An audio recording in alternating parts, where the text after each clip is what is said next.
시청자 여러분 안녕하십니까? VOA 모닝뉴스를 시작합니다.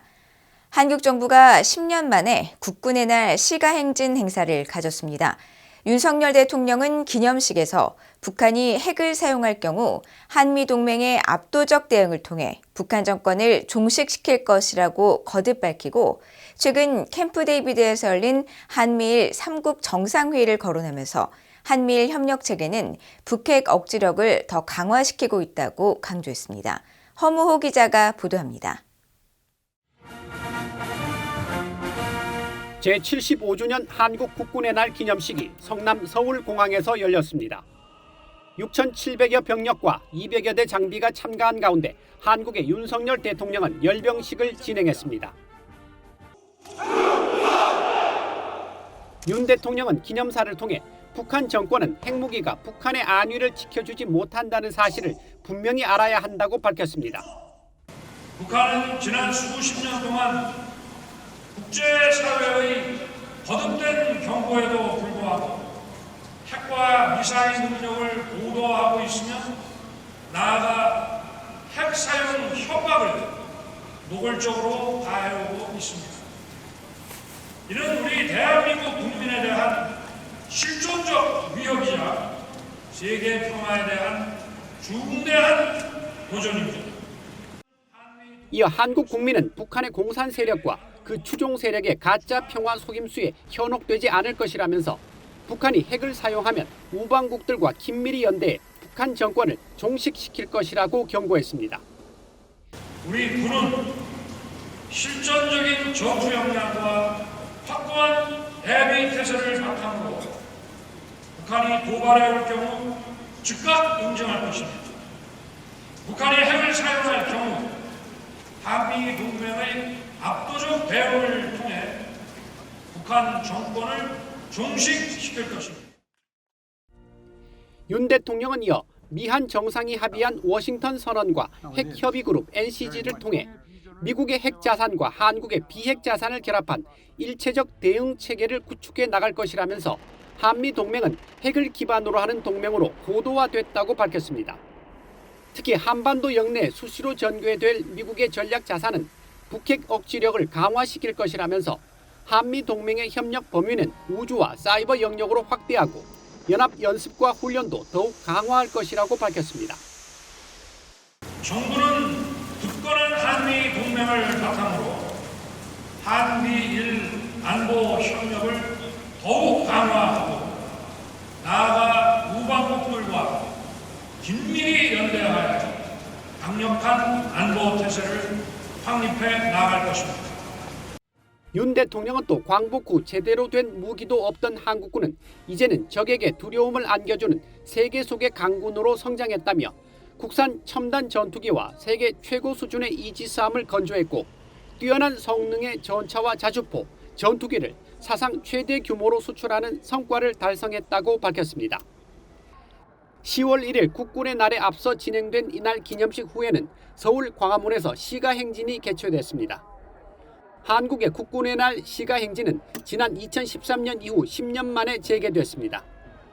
윤 대통령과 한국군 수뇌부는 내리는 비와 상관없이 대통령으로는 처음으로 한국군과 미군 장병, 시민들과 함께 시가행진에 직접 참여했습니다. 이날 시가행진에는 장거리 지대공 유도무기 엘센과 패트리어트 요격 미사일, K9 자주포, 현무 미사일과 드론 등 46종 170여 대의 장비가 동원됐고 주한 미 8군 전투부대원 등 300여 명도 처음으로 참여했습니다. VOA 뉴스 허무호입니다. 미국 국무부는 러시아 외무장관의 평양 방문 계획과 관련해 러시아와 북한의 무기 거래 중단을 촉구하고 유엔 안보리 결의 위반 문제를 국제사회에 계속 제기할 것이라고 밝혔습니다. 국무부 대변인은 25일 러시아의 세르게이 라브로프 외무장관의 방북 계획에 대한 VOA의 이메일 논평 요청에 러시아와 북한의 무기 거래 논의는 현재 진행 중이라면서 미국은 북한이 러시아에 무기를 제공하거나 판매하지 않겠다고 한 공개적인 약속을 준수할 것을 촉구한다고 밝혔습니다. 이어 북한과 러시아 간의 모든 무기 이전은 여러 유엔 안보리 결의에 대한 직접적인 위반이 될 것이라고 지적하고 해당 결의에는 북한의 과거 핵실험과 탄도미사일 발사 이후 러시아가 직접 표결에 참여한 결의도 포함된다고 강조했습니다. 또 그런 이유로 미국은 유엔에서 안보리와 대북결의 이행에 대한 감시 책임이 있는 안보리의 대북제재위원회 등 여러 포럼에서 직접 미국의 우려를 계속 제기할 것이라고 밝혔습니다. 앞서 러시아의 라브로프 외무장관은 지난 23일 미국 뉴욕 유엔본부에서 기자회견을 열고 러북 정상회담 후속 조치로 평양을 방문하겠다고 밝혔습니다. 한국 정부는 최근 북한이 관영 매체를 통해 한국 윤석열 대통령의 유엔 총회 연설을 비난한 것에 대해 북한이 고립감과 위기감을 드러낸 것이라고 평가했습니다. 한국 통일부 당국자는 26일 한국 기자들과 만나 전날 북한의 비난에 대해 미국 캠프 데이비드에서 개최된 미한일 정상회담 성과에서도 볼 수 있듯이 윤석열 정부가 추진하는 자유와 연대의 국정 기조가 국제사회의 굳건한 지지를 얻고 있는 상황에서 상대적으로 나날이 커지는 북한의 고립감과 위기감이 곳곳에서 표출되고 있다고 본다고 말했다고 연합뉴스 등 한국 언론들이 보도했습니다. 보도에 따르면 이 당국자는 이어 한국 국가 원수에 대한 북한의 수준 낮은 비난도 그런 측면의 일환으로 본다면서 북한은 이제라도 위협과 도발이 아닌 올바른 길을 선택해야 하며 한국 정부가 제안한 담대한 구상에 호응함으로써 비핵과 평화, 번영의 한반도 만들기에 동참해야 할 것이라고 촉구했습니다. 앞서 북한의 조선중앙통신은 25일 정체가 불분명한 김윤미라는 필자를 통해 북러 간 무기거래 가능성을 경고한 윤 대통령의 유엔 총회 연설에 대해 외교 백치의 히스테리적 망발이라며 막말로 비난했습니다. 한국의 헌법재판소가 26일 대북전단 금지법으로 불리는 남북관계발전법 24조 1항 3호 등에 대해 재판관 7대 2의 의견으로 위헌 결정을 내렸습니다.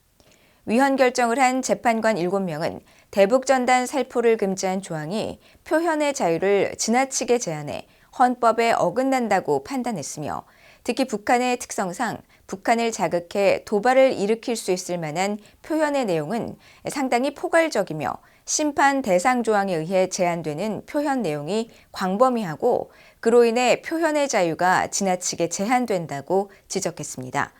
재판관들은 또 접경 지역 주민의 생명, 신체의 안전 보장이라는 입법 목적은 전단 살포를 일률적으로 금지하지 않더라도 경찰관이 경우에 따라 경고, 제지하거나 사전 신고 및 금지 통고 제도 등을 통해 보완할 수 있다고 밝혔습니다.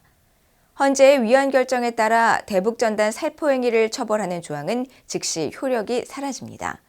앞서 한국의 전임 문재인 정부와 당시 여당인 더불어민주당은 2020년 12월 북한을 향해 특정한 행위를 함으로써 국민의 생명, 신체에 위해를 끼치거나 심각한 위험을 발생시키는 행위를 금지하고 이를 어기면 최대 3년 이하 징역이나 3천만 원 이하 벌금에 처한다는 내용의 남북관계 발전법을 개정했고 북한 동포직접 돕기운동, 큰샘, 물망초 등 북한 인권단체 27곳 등은 표현의 자유를 지나치게 제한해 위헌이라며 같은 해 12월 29일 헌법 소원을 제기했습니다. 한편 한국통일부 당국자는 이번 위헌 결정을 환영한다면서 이번 판결은 지난 정부에서 남북관계 발전법을 졸속으로 개정해 국민의 표현의 자유가 과도하게 제한되고 북한 주민의 알 권리도 침해되고 있었음을 분명하게 보여준 것이라고 밝혔으며 이와는 별개로 전단 살포가 접경지 주민의 안전을 위협할 수 있기 때문에 자제하는 것이 바람직하다고 말했다고 연합뉴스 등 한국 언론들이 보도했습니다.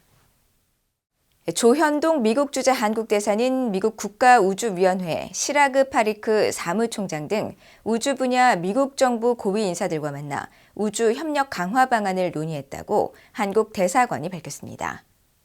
조 대사는 25일 한국 대사관저에서 진행된 오찬에서 한국은 2032년 달과 2045년 화성 착륙을 목표로 하는 우주경제 로드맵을 발표했다면서 올해 70주년을 맞이한 한미동맹은 앞으로 70년 동안 우주 분야에 집중하게 될 것이라고 강조하고 한미가 우주로 같이 갑시다라고 말했다고 한국 대사관이 보도자료를 통해 밝혔습니다.